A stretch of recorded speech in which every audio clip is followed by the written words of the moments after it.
हाँ, तो कैसे हैं मेरे प्यारे साथियों? आशा करते हैं मस्त होंगे और स्वस्थ होंगे। हम लोग केमिस्ट्री की तीसरी चैप्टर पढ़ रहे हैं, जिस चैप्टर का नाम है धातु अधातु। हम लोग केमिस्ट्री की तीसरी चैप्टर पढ़ रहे हैं, जिस चैप्टर का नाम क्या है? धातु अधातु। इंग्लिश में कहें तो क्या कहेंगे? मेटल और non metal, metal and non metal. तो हम लोग 3 लेक्चर पढ़ चुके हैं। आज जो हम लोग जो पढ़ने जा रहे हैं वो चौथी लेक्चर पढ़ने जा रहे हैं। आज जो हम लोग पढ़ने जा रहे हैं वो चौथी लेक्चर पढ़ने जा रहे हैं। तो क्लास स्टार्ट करने से पहले हम आपसे यही रिक्वेस्ट करेंगे, तो वीडियो को जितना से जितना हो सके वो शेयर कीजिए। वीडियो को क्या कीजिए? शेयर कीजिए और लाइक करना नहीं भूलिए, समझ गए? और चैनल को क्या कीजिए? सब्सक्राइब कीजिए। और चैनल को क्या कीजिए? सब्सक्राइब कीजिए। तो बिना देरी किए क्या करते हैं, हम क्लास को स्टार्ट करते हैं। देखिए, आप लोग ईमानदारी से तैयारी कीजिए। 100% सब कुछ हम एकदम पढ़ाएंगे, लाइन बाय लाइन पढ़ाएंगे, किसी भी चीज को नहीं छोड़ेंगे। हम अभी हमारे पास ऑफलाइन में सभी विषय के लिए शिक्षक है, समझ गए? लेकिन ऑनलाइन के लिए हमारे पास सभी शिक्षक अवेलेबल नहीं है।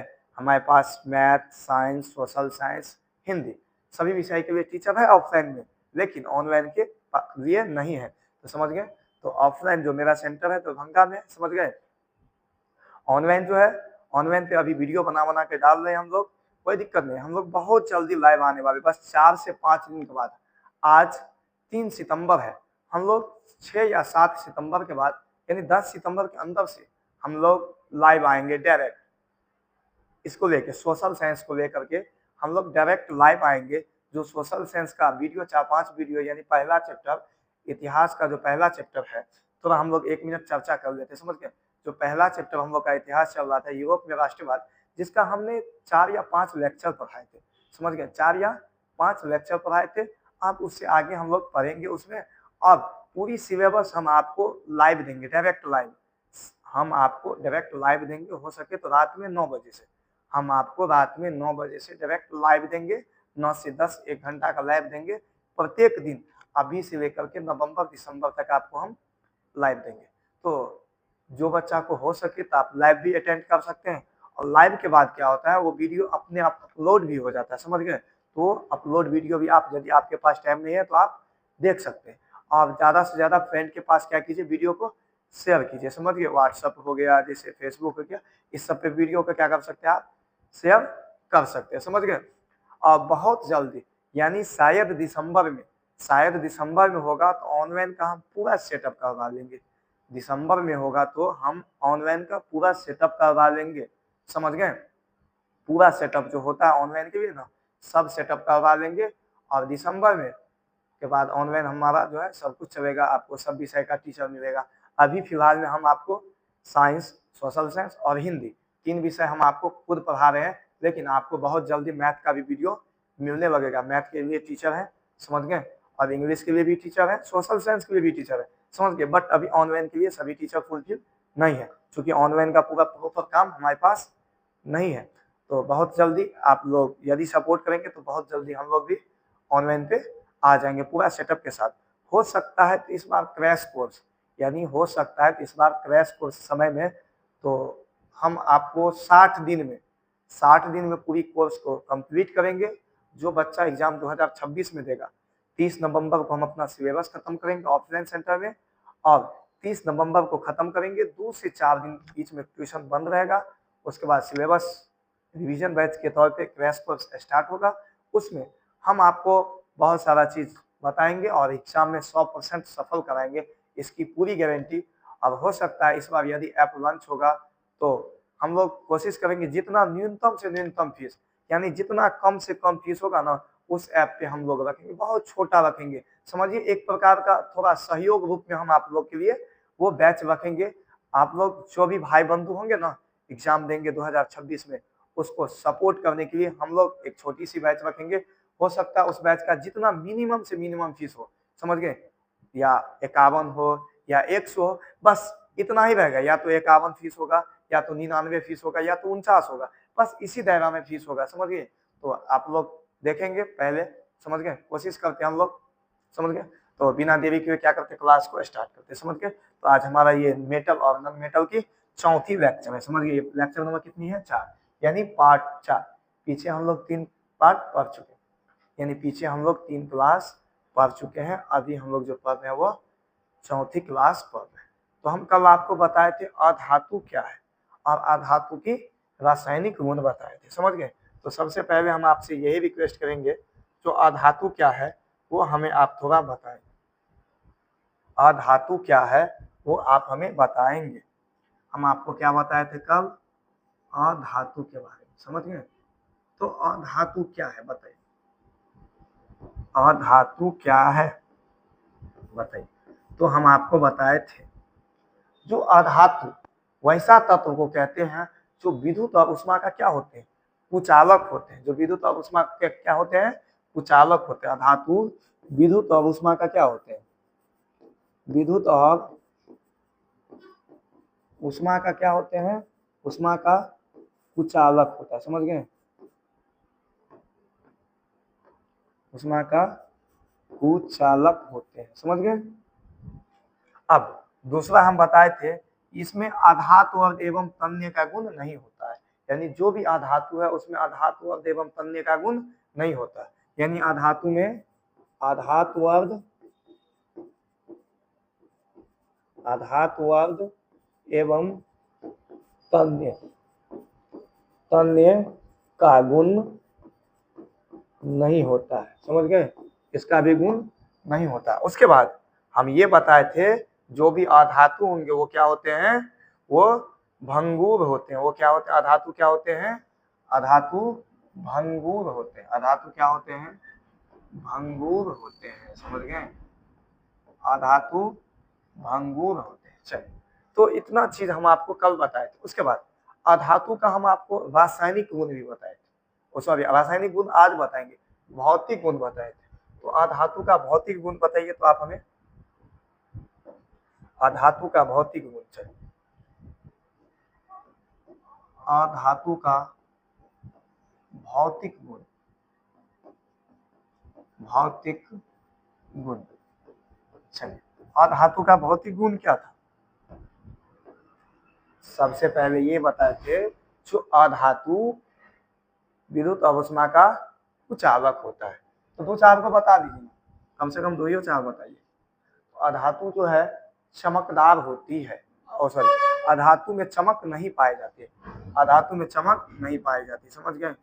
चमक नहीं पाई जाती है, एक आयोडीन को छोड़ करके। किसको छोड़ करके, अपवाद में है, समझ गए। अपवाद में क्या है, आयोडीन। आयोडीन। और अधातु विद्युत और उष्मा का चालन नहीं करता है। अधातु जो होता है विद्युत और उष्मा का चालन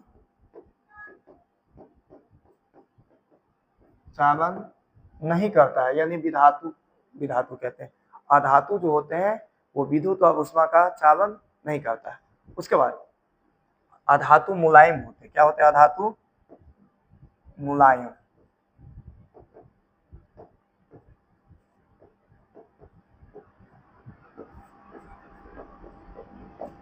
मुलायम होते हैं। उसके बाद बताए थे, चौथा क्या बताए थे, जो अधातु मुलायम होते हैं वो बताए थे। अधातु भंगुर होते हैं। क्या होते हैं, भंगुर होते हैं। तो आपको एग्जाम में आएगा 4 से 5 लिखने के लिए, आप इतना लिख सकते हैं, समझ गए। आप इतना लिख सकते हैं। और ये भी लिख सकते हैं, अधातु जो होते हैं वो विद्युत ऋणात्मकता होते हैं। क्या होते हैं, अधातु विद्युत का क्या होता है, ऋणात्मकता होते हैं। अधातु आपको पता है हमेशा इलेक्ट्रॉन लेता है, देता नहीं है। क्योंकि अधातु जो भी होगा उस पर ऋण आयन होगा। अधातु जो भी होता है उस पर क्या होता है, ऋण आयन होता है, समझ गए। तो यही हम आपको कल बताए थे। आज हम आपको बताएंगे जो धातु का रासायनिक गुण। आज हम आपको क्या बताएंगे, धातु का रासायनिक गुण। जो बच्चा कल क्लास नहीं देखे थे, कृपया करके यहाँ से स्क्रीनशॉट मार लेंगे। जैसे hydrogen, helium, sulphur, bromine, carbon, ये सब का सब क्या है, अधातु। ये सब का सब क्या है, अधातु। जो कल लेक्चर नहीं देखे थे वो स्क्रीनशॉट इसका मार लेंगे और इसका लेक्चर देखेंगे। चलिए, अब अधातु की रासायनिक गुण, सॉरी, भौतिक गुण भी हम आपको बता चुके हैं। चमकदार नहीं होते हैं, भंगुर होते हैं। अधातु विद्युत और उष्मा का क्या होते हैं, कुचालक होते हैं। एक ग्रेफाइट होता है जो चालक होता है। अधातु प्रायः ठोस और गैस होते हैं, लेकिन एक अपवाद में होता है जो द्रव अवस्था में पाया जाता है, जो ब्रोमीन। इसका स्क्रीनशॉट आप लगा लेंगे, समझ गए। चलिए अब आते हैं हम लोग धातु के रासायनिक गुण। अब हम लोग कहाँ पे आते हैं, धातु के रासायनिक गुण पे, समझ गए। चलिए तो हम लोग अब कहाँ पे आते हैं, धातु के रासायनिक गुण पे। चलिए सॉरी, धातु ने अधातु के रासायनिक गुण। अब देखिए अधातु की रासायनिक गुण के बारे में हम लोग को अब क्या करना है, जानकारी लेना है। तो चलिए देखते हैं। देखिए एग्जाम में जो आपको पूछेगा, जो आपको रासायनिक गुण ही पूछता है। एग्जाम में जो आपसे पूछेगा वो क्या पूछेगा, रासायनिक गुण ही पूछता है, समझ गए। आपको कहेगा धातु और अधातु का रासायनिक गुण में, रासायनिक गुण के आधार पर अंतर स्पष्ट करें, ऐसे करके क्वेश्चन पूछता है। या तो कहेगा जो अधातु का 4 रासायनिक गुण का नाम लिखे, तो आपको लिखना होगा। तो समझ गए। चलिए तो देखते हैं पहला अधातु का पहला रासायनिक गुण क्या होता है। तो पहला रासायनिक गुण अधातु का ये होता है, जो अधातु के बृहत्तम कक्षा में 4, 5, 6, 7, 8 इलेक्ट्रॉन होते हैं। अधातु की बृहत्तम कक्षा में कितने इलेक्ट्रॉन होते हैं, 4, 5, 6, 7, 8 इलेक्ट्रॉन होते हैं, समझ गए। तो पहला चीज तो यही लिख देंगे, अधातु के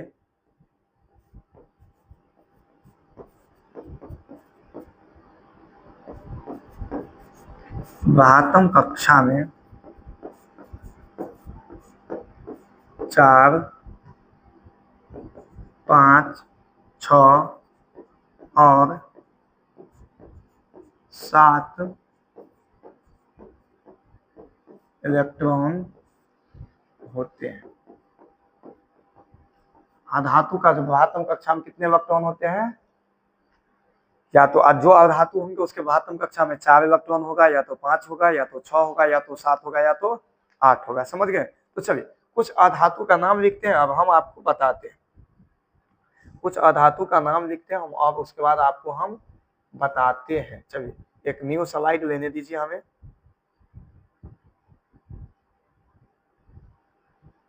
चलिए इसी का हमको लगता है कॉपी करना होगा क्या। चलिए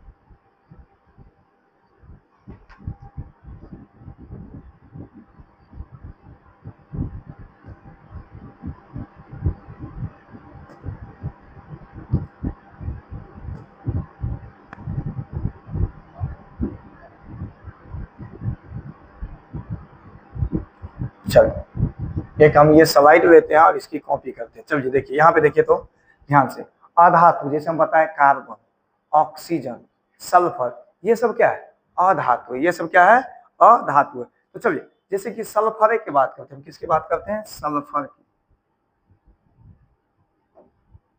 किसकी बात करते हैं हम, सल्फर की। सल्फर। अब एक बात बताइए आप हमें, जो सल्फर जो होता है उसका संकेत क्या होता है, एस होता है। क्या होता है, एस। अब इसकी परमाणु संख्या क्या होता है, सल्फर का संकेत क्या होता है, एस। अब इसकी परमाणु संख्या कितनी होती है, 16। इसकी परमाणु संख्या कितनी होती है, 16। अब इसका हमें इलेक्ट्रॉनिक विन्यास निकालना है। क्या निकालना है, इलेक्ट्रॉनिक विन्यास। तो चलिए हम लेते हैं, ये सल्फर है, ये क्या है, सल्फर है। अब बताइए पहला जो कक्षा में इलेक्ट्रॉनिक विन्यास निकालने के लिए, पहला कक्षा में कितना इलेक्ट्रॉन होता है, 2। और उसके बाद सब कक्षा में 8-8 देते चलिए। तो पहला कक्षा में कितना इलेक्ट्रॉन देंगे हम, 2 इलेक्ट्रॉन, समझ गए। चलिए अब हम लेते हैं दूसरी कक्षा। अब हम क्या लेते हैं, दूसरी कक्षा। अब बताइए दूसरी कक्षा में कितनी इलेक्ट्रॉन, तो दूसरी कक्षा में 8 इलेक्ट्रॉन। कितना देंगे, 8। 1, 2, 3, 4, 5, 6, 7, 8। अब देखिए 8 2 10, अभी भी 6 बाकी है। अब देखिए अब तीसरी बना रहे हैं।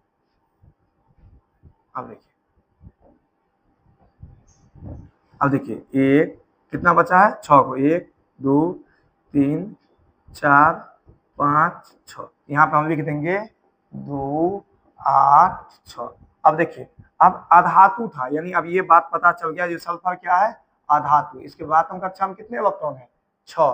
और अधातु होने का शर्त हम आपको क्या बताएं, उसके बाद हम कक्षा में कितना इलेक्ट्रॉन होना चाहिए, 4, 5, 6, 7 या 8, इतना इलेक्ट्रॉन होना चाहिए, तब जाके वो क्या होगा, अधातु।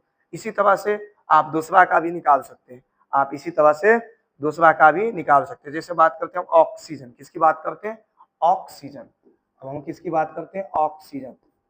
ऑक्सीजन, ऑक्सीजन की परमाणु देखिए, ऑक्सीजन का संकेत क्या होता है, O होता है।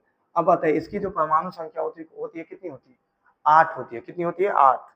अब एक बात आप हमें बताइए, अब ये हम ले रहे हैं, इसके अंदर में हम दे रहे हैं ऑक्सीजन, ये क्या है, ऑक्सीजन है, बताइए।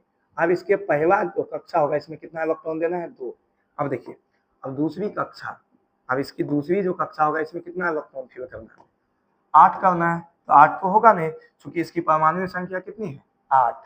इसके परमाणु संख्या कितनी है, 8। तो कितना बचेगा, 1, 2, 3, 4, 5, 6, तो हो गया ना 2, अब इधर 6, यानी ये भी क्या है, अधातु है। यह भी क्या है, अधातु है। ये भी क्या है, अधातु है। समझ गए। अब बात करते हैं कार्बन, किसकी बात करते हैं हम, कार्बन। चलिए, कार्बन की परमाणु संख्या कितनी है, कार्बन का संकेत होता है C, और इसकी परमाणु संख्या कितना होता है, 6। कार्बन की परमाणु संख्या कितनी होती है, 6। अब इसका इलेक्ट्रॉनिक विन्यास कैसे निकालेंगे, 2 और 4, यही ना, निकाल के देखिए, यहाँ पे बनाइए, ये क्या है, कार्बन। चलिए, इसकी पहला कक्षा में कितनी इलेक्ट्रॉन, तो 2 इलेक्ट्रॉन। अब चलिए, अब दूसरी बात करते हैं, दूसरी कक्षा में कितने इलेक्ट्रॉन, तो कितना बचेगा, 4, 1, 2, 3, 4। समझ गए। यानी यह भी क्या है, अधातु। अधातु होने के लिए शर्त क्या होना चाहिए, उसके बाद हम कक्षा में 4, 5, 6, 7, 8 इलेक्ट्रॉन होना चाहिए। तो आपको यह बात समझ में आया होगा, जो अधातु के बाद हम कक्षा में कितने इलेक्ट्रॉन होते हैं, तो 4, 5, 6, 7 इलेक्ट्रॉन होते हैं। समझ गए। तो पहला रासायनिक गुण यही था, अधातु का पहला रासायनिक गुण यही था। तो इसके बाद हम कक्षा में कितना इलेक्ट्रॉन होना चाहिए, 4, 5, 6, 7, 8। समझ गए। चल, अब दूसरा देखते हैं, अब दूसरा इसके, चल, अब इसका दूसरा रासायनिक गुण क्या होगा, अधातु को ऑक्सीजन के साथ अभिक्रिया कराएंगे। किसके साथ, ऑक्सीजन के साथ। अधातु को किसके साथ अभिक्रिया कराएंगे, ऑक्सीजन के साथ। समझ गए। अधातु को हम किसके साथ अभिक्रिया करा रहे हैं, ऑक्सीजन के साथ। जब अभिक्रिया कराते हैं तो क्या होता है, अधातु ऑक्सीजन से अभिक्रिया करके क्या बनाते हैं, ऑक्साइड बनाते हैं। वो ऑक्साइड कैसा होता है, अम्लीय ऑक्साइड बनाते हैं। क्या बनाते हैं, अम्लीय ऑक्साइड। यहाँ पे लिख देंगे, यहाँ पे हम आंसर में क्या लिखेंगे, लिख देंगे इसी बात को, अधातु ऑक्सीजन से अभिक्रिया करके, ऑक्सीजन से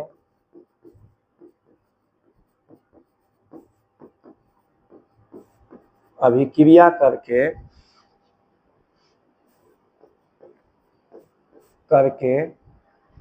अधातु ऑक्सीजन के साथ अभिक्रिया करके, ये भी लिख सकते हैं, अधातु ऑक्सीजन के साथ। इसको थोड़ा आगे कर देते हैं,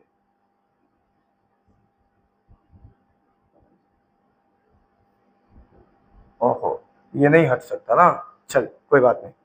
अधातु जो है ऑक्सीजन, यहाँ पे लिख देते, मिटा देते हैं। चलिए, अधातु ऑक्सीजन के साथ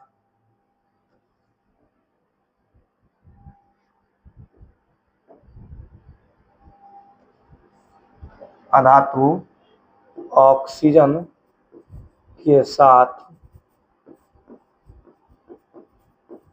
अभिक्रिया करके क्या बनाते हैं, अम्लीय ऑक्साइड बनाते हैं। अधातु ऑक्सीजन के साथ अभिक्रिया करके अम्लीय ऑक्साइड बनाते हैं। तो अधातु ऑक्सीजन के साथ अभिक्रिया करके अम्लीय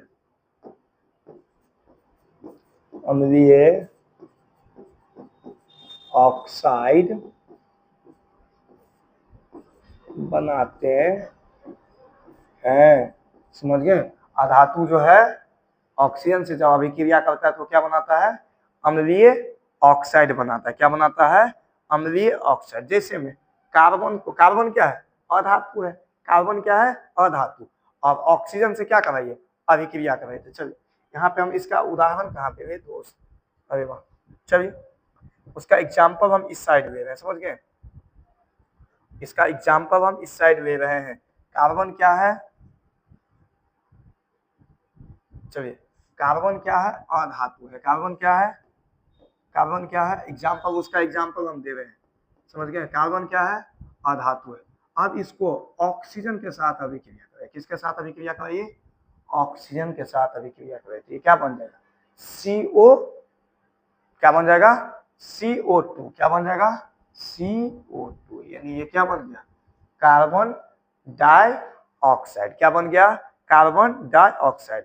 अब जब इसको कार्बन डाइऑक्साइड को जल के साथ अभिक्रिया कराते हैं, किसके साथ, जल के साथ, तब ये जाके क्या बनता है, पता है आपको, H2CO3। क्या बनता है, H2CO3। अब इसका नाम क्या है बता सकते हैं आप, H2CO3 को क्या कहते हैं, इसे हम कार्बोनिक अम्ल कहते हैं। क्या कहते हैं, कार्बोनिक अम्ल कहते हैं, समझ गए, इसे क्या कहते हैं, कार्बोनिक, कार्बोनिक, कभी चाहिए,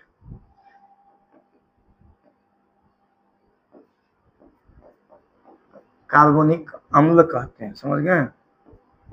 ये H2CO3 क्या है, कार्बोनिक अम्ल है। H2CO3 क्या हो गया, कार्बोनिक अम्ल हो गया, समझ गए। चलिए अब देखते हैं, अब देखते हैं तीसरा गुण, अधातु की तीसरी रासायनिक गुण क्या है। अधातु की तीसरी रासायनिक गुण है जो अधातु, हाँ एक चीज यहाँ पे लिख लीजिएगा, जो अधातु जो होते हैं ना, अधातु के ऑक्साइड प्रायः अम्लीय होते हैं। एक पॉइंट यहाँ पे लिखेंगे,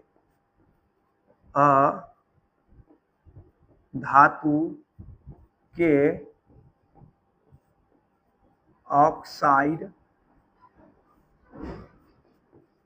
प्रायः अम्लीय होते हैं।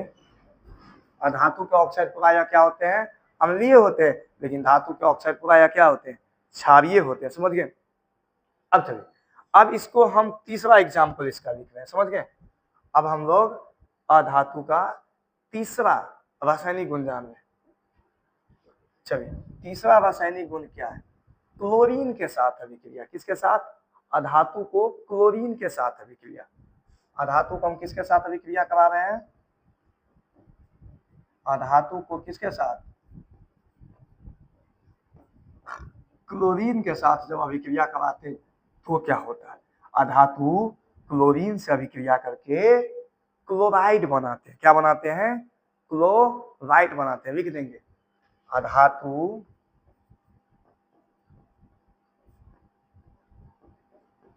क्लोरीन के साथ,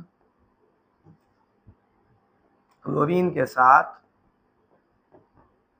अभिक्रिया करके, अभिक्रिया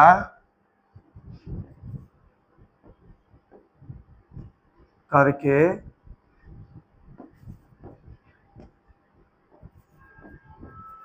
अभिक्रिया करके क्लोराइड बनाते हैं। क्या बनाते हैं, क्लोराइड बनाते हैं, या क्लोराइड का निर्माण करते हैं, ये भी लिख सकते हैं, या क्लोराइड बनाते हैं। जैसे फास्फोरस, फास्फोरस का संकेत क्या होता है, पी। फास्फोरस क्या है, फास्फोरस क्या है, अधातु है। चलिए अधातु, अब इसको क्लोरीन से अभिक्रिया करें, किससे अभिक्रिया करें, क्लोरीन से। अब देखिए, अब आपको पता है जो क्लोरीन हमेशा अकेला नहीं आता है, तो इसको Cl2 लिखना पड़ता है। क्या लिखना पड़ता है, देखिए हाइड्रोजन अकेला नहीं आता है, क्लोरीन अकेला नहीं आता है, ऑक्सीजन अकेला नहीं आता है।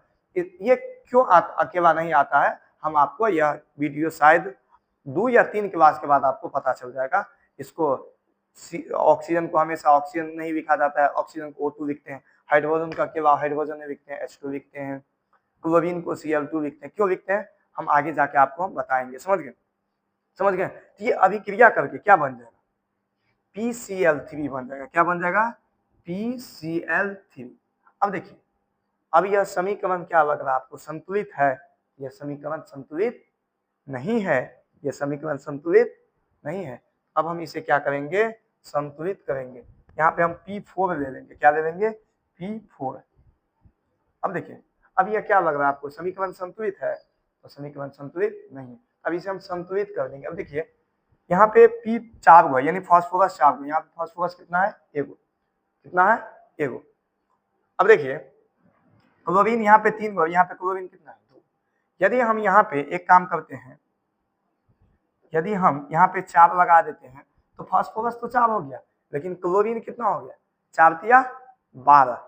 इसको इससे गुना कीजिए तो क्लोरीन कितना हो जाएगा? 4 तिया 12। तो अब देखिए, जब क्लोरीन को हम मिलाए तो फास्फोरस को मिलाए तो क्लोरीन अलग हो गया। एक काम कीजिए, 4 तिया इधर 12 हो गया। एक काम करते हैं, यहाँ पे यदि हम 6 घुसा देंगे तो नहीं हो जाएगा? 6 दूनी 12, 4 तिया 12 और 4। अच्छा, ठीक है, हो गया। अब इसे कहते क्या है? फास्फोरस ट्राई ऑक्स, ये क्या कहेंगे? फास्फोरस ट्राइक्लोराइड कहेंगे। क्या कहेंगे इसको? ये क्या है? ये किसकी सूत्र बन गया? फास्फोरस। देखिए, यहाँ पे 3 गो क्लोरीन है। कितने क्लोरीन है? 3। 3 का भी क्या लिखते हैं? ट्राई। क्या लिखते हैं? ट्राई। 3 का क्या लिखते हैं? ट्राई। और क्लोरीन क्या बन जाता है? क्लोराइड बन जाता है। समझ गए? क्लोराइड। चलिए, ये क्या हो गया? फास्फोरस ट्राइक्लोराइड हो गया। क्या हो गया? Phosphorus trichloride. अब चलिए अगला लिखते हैं, अधातु जल से अभिक्रिया नहीं करता। अधातु, चौथा लिखिएगा, चौथा बचा निगुण। अधातु जल के साथ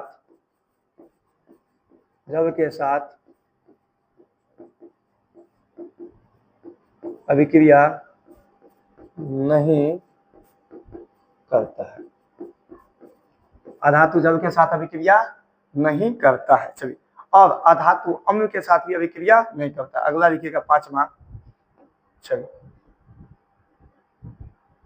अब इसका 5वां, फिर एक स्लाइड बनाना होगा।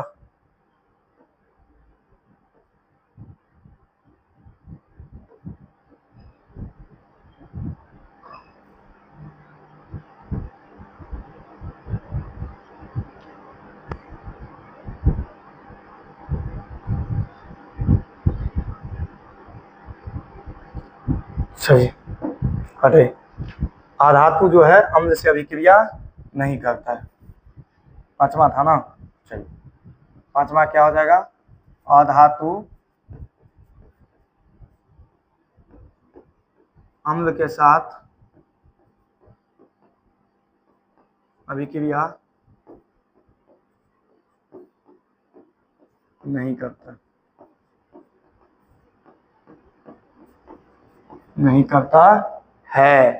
समझ गए? अब चलिए, अब अधातु को हाइड्रोजन के साथ अभिक्रिया कराते हैं। किसके साथ? हाइड्रोजन के साथ। चलिए, लास्ट देखिए, 5वां, छठा देखिए, हाइड्रोजन के साथ अभिक्रिया कराते हैं। छठा देखिएगा, क्या? अधातु को किसके साथ अभिक्रिया? हाइड्रोजन के साथ। अधातु किसके साथ अभिक्रिया करा रहे हैं? H2 के साथ। समझ गए? अधातु को जब हम हाइड्रोजन के साथ अभिक्रिया कराते हैं तो हाइड्राइड बनाते हैं। क्या बनाते हैं? हाइड्राइड। लिख देंगे, अधातु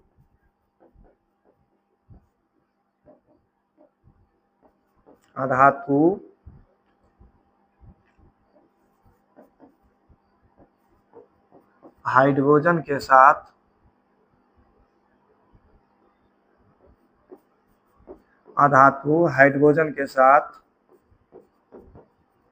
अभिक्रिया करके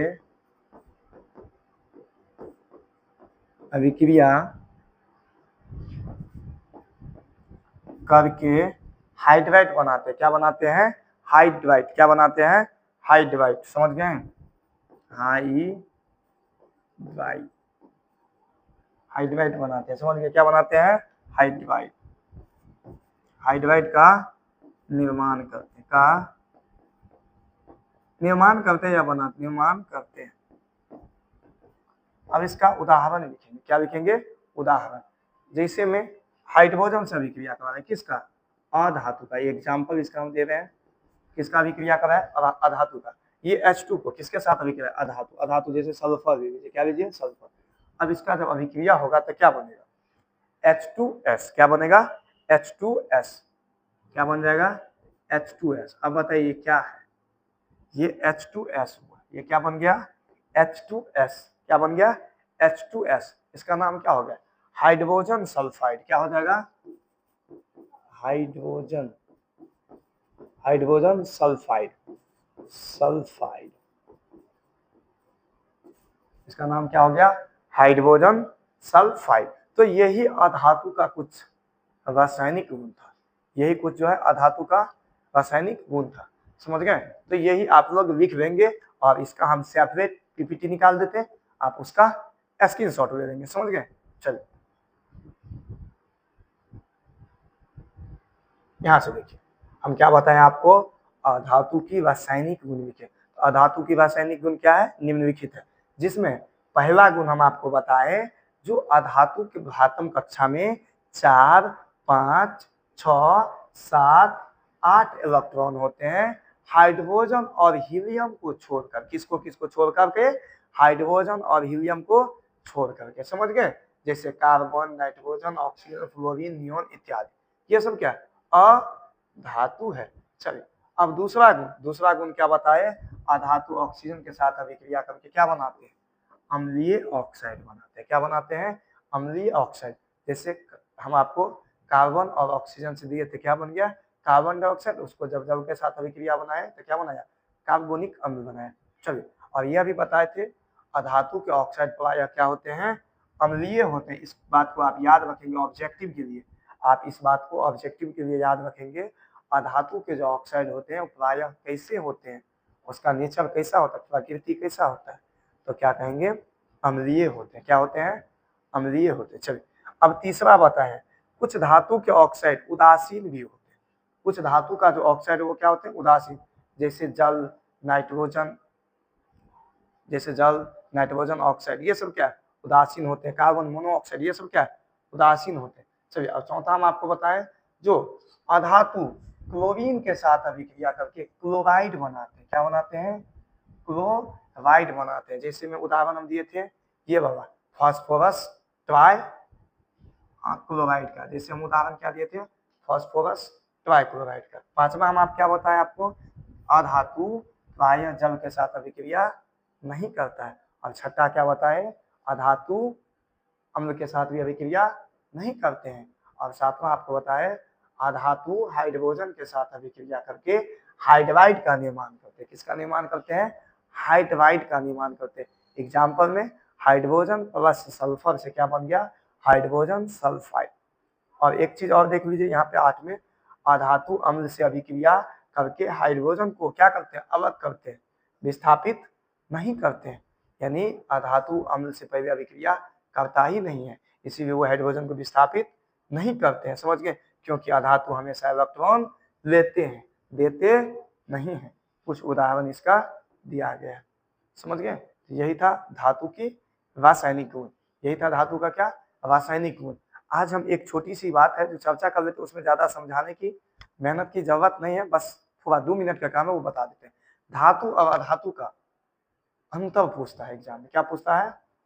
धातु अधातु का अंतर। आपसे क्या पूछेगा? धातु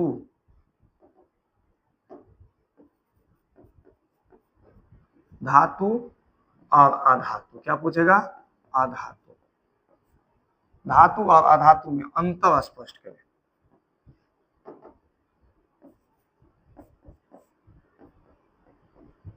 धातु और अधातु में अंतर लिखे। क्या लिखे? अंतर लिखे। धातु अधातु में क्या लिखे बाबू? अंतर लिखे। देखिए, यदि आपको कह दिया धातु अधातु में अंतर लिखे, तब तो आप स्वतंत्र है, अंतर लिख देंगे। लेकिन आपको कंडीशन दे दिया, जो रासायनिक गुण के आधार पर लिखे या भौतिक गुण के आधार पर लिखे, तो आपको लिखना होगा। देखिए भौतिक गुण के आधार पे वो तो थोड़ा ठीक है, लेकिन रासायनिक गुण के आधार पे तनी तकलीफ है। तो आपको एग्जाम में जो पूछेगा वो रासायनिक गुण के आधार पर ही पूछता है, समझ गए। तो आज हम आपको भौतिक गुण के आधार पे बता देते हैं और कल हम आपको रासायनिक गुण के आधार पे बताएंगे और कल बहुत सारा चीज हम आपको बताएंगे। इलेक्ट्रॉन बिंदु क्या है, आयन क्या है, इलेक्ट्रॉन बिंदु संरचना क्या है, उस सब के बारे में भी हम कल आपको बताएंगे। इसीलिए सोचते हैं आज कम से कम इतना बता दें। तो यदि आपको कह दें सीधे धातु अधातु में अंतर लिखे तब तो आपको जो आसान लगता है वो लिख दें, लेकिन कंडीशन दे दें रासायनिक गुण के आधार पर समझ गए, या भौतिक गुण के आधार पे, समझ गए।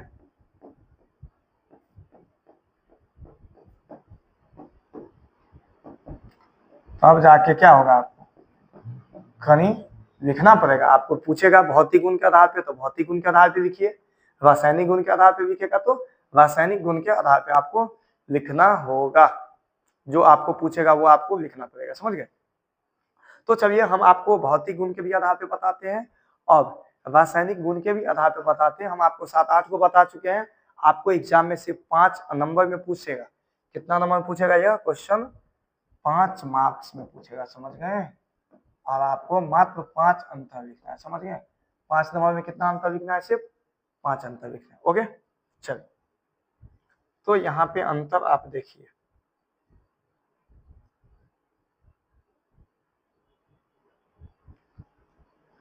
अंतर बताने से पहले कुछ यहाँ पे देख लीजिए। टोटल तत्व का नाम आपको पता है जो 118 तत्व है, समझ गए। लेकिन कोई कोई किताब में देखेंगे जो जिसमें आपको पता है ज्ञात तत्व कितना है 118, जिसमें से 22 तत्व अधातु है। 22 कितना है? अधातु। कुछ कुछ किताब में कितना लिखा है? 18 लिखा है, समझ गए। जिसमें से 10 को क्या है? ठोस है, एक द्रव है और 11 को क्या है? गैस है। यानी 10 अधातु क्या है? ठोस है, एक अधातु द्रव है जो ब्रोमीन है और 11 को क्या है? गैस है, समझ गए। चलिए, अधातु जो है जो द्रव अवस्था में पाया जाता है उसका नाम क्या है? ब्रोमीन है। क्या है? ब्रोमीन। और अधातु जो कुछ ठोस अवस्था में पाया जाता है जैसे कार्बन, गंधक कहे तो सल्फर, फास्फोरस, आयोडीन इत्यादि, ये सब क्या है? ठोस है। ये सब क्या है? ठोस है। अब बात करते हैं गैसीय अवस्था में पाए जाने वाले अधातु का नाम। Hydrogen, oxygen, nitrogen, chlorine, helium, argon, ये सब क्या है? गैस है। यानी 10 अधातु जो है वो ठोस अवस्था में होते हैं, एक धातु जो है वो द्रव अवस्था में होते हैं और 11 जो है वो गैस अवस्था में होते हैं, जिसका हम आपको नाम बता दें। और इसके बारे में हम आपको कल बताएंगे आयनिक यौगिक के बारे में। आज हम आपको धातु अधातु में अंतर बताते हैं भौतिक गुण के आधार पे। किसके आधार पे? भौतिक गुण के आधार पे। तो आपका क्वेश्चन क्या कहता है? धातु तथा अधातु में अंतर स्पष्ट करें भौतिक गुणों के आधार पे। पूछेगा तो 5 मार्क्स में पूछेगा, वैसे यह नहीं पूछता है। आपको एग्जाम में पूछेगा रासायनिक गुण के आधार। तो सबसे पहला आप लिखेंगे जो धातु चमकदार होती है। धातु क्या होती है? चमकदार होती है। और अधातु चमकदार नहीं होते। लेकिन एक अपवाद में जो क्या है? आयोडीन है, समझ गए। अब आइए, धातु में अधातु वर्ग, धातु में अधातु वर्ग एवं तन्य होते हैं। लेकिन ये अधातु जो होते हैं वो क्या होते हैं? भंगुर होते हैं। इस भंगुर के स्थान पर आप ये भी लिख सकते हैं अधातु में अधातु वर्ग एवं तन्य नहीं पाए जाते हैं। अब देखिए, तीसरा कहता है धातु विद्युत आवेशमा के चालक होते हैं, लेकिन अपवाद में कौन है? शीशा, वो चालक नहीं करता, समझ गए। और अधातु जो होते हैं विद्युत आवेशमा का क्या होते हैं? कुचालक होते हैं। क्या होते हैं? कुचालक होते हैं, एक ग्रेफाइट को छोड़कर, समझ गए। और धातु प्रायः ठोस होती है। धातु जो होती है वो क्या होती है? ठोस होती है। लेकिन अधातु की बात करें प्रायः ठोस भी होती है, गैस भी होती है और एक अपवाद में द्रव भी होते हैं, समझ गए। अब देखिए, धातु में एक अपवाद में पारा हो जाता है, समझ गए। चलिए, धातु का गलनांक एवं क्वथनांक उच्च होता है और अधातु का गलनांक एवं क्वथनांक क्या होते हैं? निम्न होते हैं। अधातु का गलनांक एवं क्वथनांक क्या होते हैं? निम्न होते हैं। बस आपको एग्जाम में 5 नंबर में पूछेगा, सिर्फ 5 लिखना है। आप इसका स्क्रीनशॉट ले लीजिए। समझ गए। स्क्रीनशॉट के साथ साथ आपकी यह क्लास को हम यहीं पे स्थगित करते हैं। आज के लिए इतना ही रहने देते हैं। क्लास को स्थगित करने से पहले हम आपसे यही रिक्वेस्ट करेंगे, जो वीडियो को क्या कीजिए, शेयर कीजिए और लाइक भी कीजिए और चैनल को क्या कीजिए, सब्सक्राइब कीजिए। चैनल को क्या कीजिए, सब्सक्राइब कीजिए। आज के लिए इतना ही रहने देते हैं। जय हिंद।